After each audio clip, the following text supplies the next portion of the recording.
வணக்கம் மக்களே, நீங்க பார்த்துட்டு இருக்குது வெட்டி பேச்சு. நான் உங்க ஜாக். நாம் இந்த வீடியோல ஃபகத் ஃபாசில் நடிப்புல ஜித்து மாதவன் டைரக்ஷன்ல மலையாளத்துல ரிலீஸ் ஆயிருக்க ஆவேசம் படம் எப்படி இருக்குன்னு தான் பார்க்க போறோம். வாங்க வீடியோக்குள்ள போலாம்.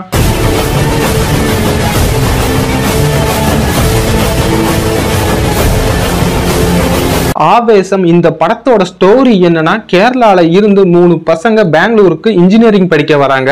வந்த இடத்துல அந்த காலேஜ்ல இருக்க பணக்கார சீனியர் பையன் ஒருத்தன் கூட இவங்களுக்கு பிரச்சனை ஏற்படுது. அந்த பயவுல இவனுங்களை ராகிங் பண்ணா கூட பரவாயில்ல, ஆனா அவனுக்கு பொழுது போகாட்டி கூப்பிட்டு ஒரு நைட்டு ஃபுல்லா வச்சு அடிச்சு அனுப்பி விடுறான்.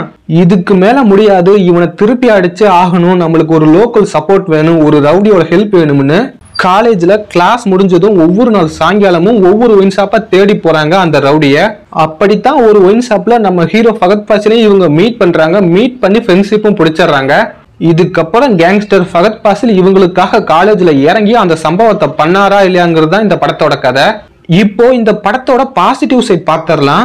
இந்த படத்தோட டைரக்டர் ஜித்து மாதவனோட ப்ரீவியஸ் படம் ரோமாஞ்சரம் ஒரு காமெடி ஹாரர் படம் தரமா கொடுத்திருப்பாரு சின்ன கேஸ்ட் அண்ட் க்ரூவை வச்சு. பட் அடுத்த படம் ஃபகத் ஃபாசிலோட கால் சீட்டு கிடைச்சிருச்சு. ஒரு மாஸ் ஆக்ஷன் படம் பண்ணலாம்னு முடிவெடுக்காம இவ்வளவு பெரிய பெர்ஃபார்மரை வச்சு நம்ம ஒரு காமெடி ஆக்ஷன் பிலிம் எடுக்கலாம்னு முடிவு பண்ணி அதுல இவர் ஒர்க் அவுட்டும் பண்ணி காட்டியிருக்காரு. ஃபகத் ஃபாசிலோட ஒன் மேன் ஷோ தான் இந்த ஆவேசம் படம் முழுவதுமே. இவரை மட்டும்தான் ஃபோக்கஸ் பண்ணி இந்த கதை முழுவதும் நகருது. ஃபகத் ஃபாசிலோட பெர்ஃபார்மன்ஸை பத்தி நான் சொல்லணும்னு அவசியம் கிடையாது. அவரோட பெர்ஃபார்மன்ஸை பத்தி எல்லாருக்குமே தெரியும். அந்த மாதிரி பெர்ஃபார்ம் பண்ணுவாரு. இந்த படத்துலயும் அவரோட ஆக்டிங் பெர்ஃபார்மன்ஸுக்கு தீனி போடுற மாதிரி தான் கேரக்டர் அமைஞ்சிருக்கு. படம் ஸ்டார்ட் ஆகி ½ an hour கழிச்சு தான் இவரே ஸ்கிரீன்ல காட்டுறாங்க. அதுவும் இவரோட இன்ட்ரெஸ்டிங் ஒரு பாத்ரூம்ல தான் காட்டுவாங்க. அவர் இந்த படத்துல ஒரு கேங்ஸ்டர் தான், ஆனா அவர் எந்த ஒரு சண்டையிலுமே சண்டையே போட மாட்டாரு. அவரோட ஆளுங்க சண்டை போடுறப்ப அங்கடி இங்கடின்னு அவர் சும்மா ஆக்ஷன் மட்டும் பண்ணிட்டு இருப்பாரு. அதெல்லாம் பார்க்கும்போது இவர் ரவுடி தானா இல்ல டம்மி பீஸா? படிக்காதவன் படத்துல எப்படி விவேக் சீன் போடுவாரோ தான் ஒரு ரவுடின்னு அதே மாதிரிதான் இவர் பில்டப் பண்ணிட்டு இருப்பாரு. படத்தோட கிளைமேக்ஸ் வரையுமே இவர் உண்மையான ரவுடியா இல்ல டம்மி பீஸான்னு ஒரு மிஸ்ட்ரி இருந்துகிட்டே இருக்கும். நம்மளுக்கும் சரி, அந்த படத்துல இருக்க கேரக்டருக்கும் சரி. ஃபைனலா கிளைமேக்ஸ்ல இந்த மிஸ்ட்ரிக்கு ஆன்சர் கிடைக்கிற மாதிரி ஒரு சீன் வச்சிருப்பாங்க. அதை பார்த்ததுமே கூஸ்பம் தான். இந்த படத்துல ஃபகத் ஃபாசிலுக்கு அடுத்து ஸ்கோர் பண்ண ஒரு கேரக்டர்னா அது அம்பன் கேரக்டர் தான். அந்த அம்பன் ஃபகத் ஃபாசிலுக்கான பில்டப்போ ஒவ்வொருத்தரையும் கொடுத்துட்டே இருக்கும். ஏகப்பட்ட ஸ்டோரி சொல்லிக்கிட்டே இருக்கும். ஆமா, இதெல்லாம் நடந்தப்போ நீங்களும் கூட இருந்தீங்களான்னு கேட்டா இல்ல, பார்த்தவங்க சொன்னாங்க, நான் அப்ப கூட இல்லைன்னு சொல்லுவாரு. இப்படி ஃபகத் ஃபாசிலுக்கு அடுத்து இந்த படத்துல ஓவரா காமெடி பண்ணதுன்னா இந்த அம்பன் கேரக்டர் தான்.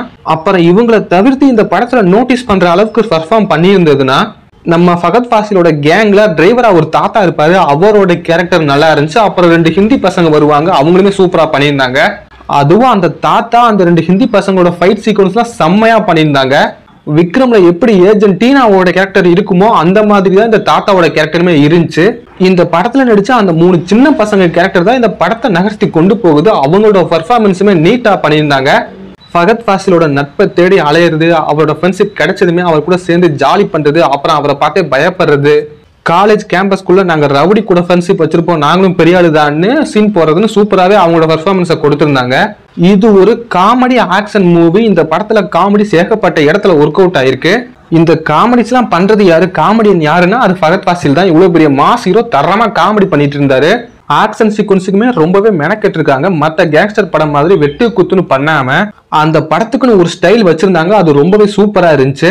ஃபகத் ஃபாசில் சோடா ஓப்பனரை வச்சு சண்டை போடுவாரு. 2 ஹிந்தி பசங்களோட அந்த ஃபைட்டிங் ஸ்டைல், அப்புறம் அந்த வயசான டிரைவர் தாத்தாவோட ஃபைட்டிங்லாம் பங்கமா இருந்துச்சு. டெக்னிக்கலாவும் இந்த படம் ஸ்ட்ராங்கான படம் தான். மியூசிக், சினிமோட்டோகிராஃபி, ஸ்டண்ட் கொரியோகிராஃபி எல்லாமே தரமா இருந்துச்சு. ஃபகத் ஃபாசிலோட டிரான்ஸ்ஃபர்மேஷன் சீன்ஸ்லாம் மியூசிக் தாறுமாறா போட்டிருந்தாரு, பயங்கரமா இருந்துச்சு. இப்போ இந்த படத்தோட நெகட்டிவ் சைட் பார்த்தரலாம். படம் என்னதான் ஃபர்ஸ்ட் ஹாஃப்ல ரொம்பவே நல்லா கொண்டு போயிருந்தாலும் செகண்ட் ஹாஃப்ல கொஞ்சம் லேகும் போரும் அடிக்குது. ஏன்பா இந்த சீன்லாம் தேவையே கிடையாது, இந்த சீனை போய் ஏன்பா இப்படி வளவலன்னு இழுக்கிறீங்க, இதை அப்படியே கட் பண்ணிட்டு போயிடலாமேன்ற மாதிரி நிறைய சீன்ஸ் வச்சிருந்தாங்க. ஃபகத் ஃபாசில் அவரோட கேங்கோட ஒரு கேம் விளாண்டுட்டு இருப்பாரு. அந்த கேம்லாம் ரொம்ப லென்த்தி ஷார்ட்டா இருந்துச்சு, அதை கொஞ்சம் ட்ரிம் பண்ணிருக்கலாம்.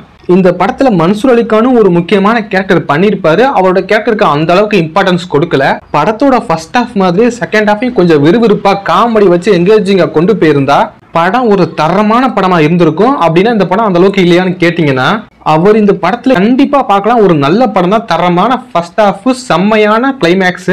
இந்த படத்துக்கு வெட்டி பேச்சோட ரேட்டிங் 3.75 out of 5. இந்த வீடியோ பிடிச்சிருந்தா மறக்காம லைக் பண்ணிக்கங்க. அடுத்து ஒரு நல்ல வீடியோ சந்திக்கும் வரை டட்டா பை பை ஓட்டா.